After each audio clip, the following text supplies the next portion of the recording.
Hello बच्चों, let's see this question. So the question is saying which of the following statement is correct. हमें correct statement दिखाना है, तो वो एक ही होगा. Option A saying the core of cilium और flagellum is the basal body. तो ये बिल्कुल रॉन्ग हो जाएगा बेटा, ये हमारा रॉन्ग है, यहाँ पे लगाना है हमको. तो कैसे रॉन्ग है बेटा? क्योंकि बेसल बॉडी जो होती है वो कोर नहीं होती है. बेसिकली जैसे कि अगर मैं बैक्टीरियल सेल बना रही हूँ, इसकी प्लाज्मा मेम्ब्रेन है, ये इसकी सेल वॉल है, ठीक है. तो ये जो बिल्कुल बेस में पाई जाती है, this is called basal body, और फिर इससे निकला हुआ होता है हमारा क्या? फ्लैजिला.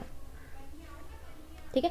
फ्लैजिला की एक जो अंदर का कोर होता है, ठीक है, अंदर का कोर होता है. जैसे मैं फ्लैजिला ये बनाऊं तो ये कोर पाया जा रहा है, this is the core, and this core is known as axoneme, axoneme, ठीक है, इस नाम से जाना जाता है ये. तो बेसल बॉडी नहीं होता, बेसल बॉडी नीचे की तरफ प्रेजेंट होता है, ठीक. तो ये तो गलत हो जाएगा.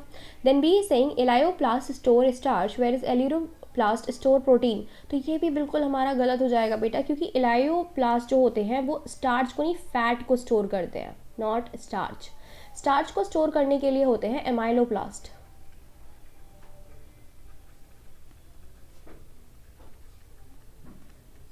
Now, C is saying membranous extension into the cytoplasm cyanobacteria which contain pigments are called chromatophores. तो ये बिल्कुल राइट है बेटा. साइनोबैक्टीरिया हमारा एक फोटोसिंथेटिक बैक्टीरिया है, ठीक है, फोटोसिंथेसिस करता है. तो इनमें, क्योंकि ये बैक्टीरिया हैं, तो इनमें मेम्ब्रेन बाउंड ऑर्गेनल तो पाए ही नहीं जाएंगे, क्योंकि वो एब्सेंट होते हैं इनमें प्रोकैरियोटिक सेल में. तो इनकी जो मेम्ब्रेन होती है, प्लाज्मा मेम्ब्रेन होती है, वही एक एक्सटेंशन शो कर देती है जिसपे फोटोसिंथेटिक पिगमेंट रखे हुए पाए जा रहे होते हैं. And this particular structure is known as chromatophore. chromatophores. Okay, so C हमारा राइट ऑप्शन हो रहा है.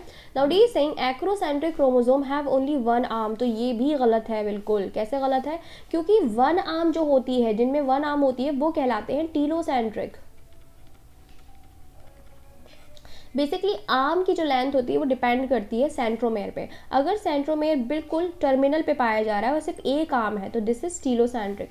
एक्रोसेंट्रिक में एक शॉर्ट आर्म पाई जाती है और एक लॉन्ग आर्म पाई जाती है, क्योंकि जो ये होता है सेंट्रोमेयर, हमारा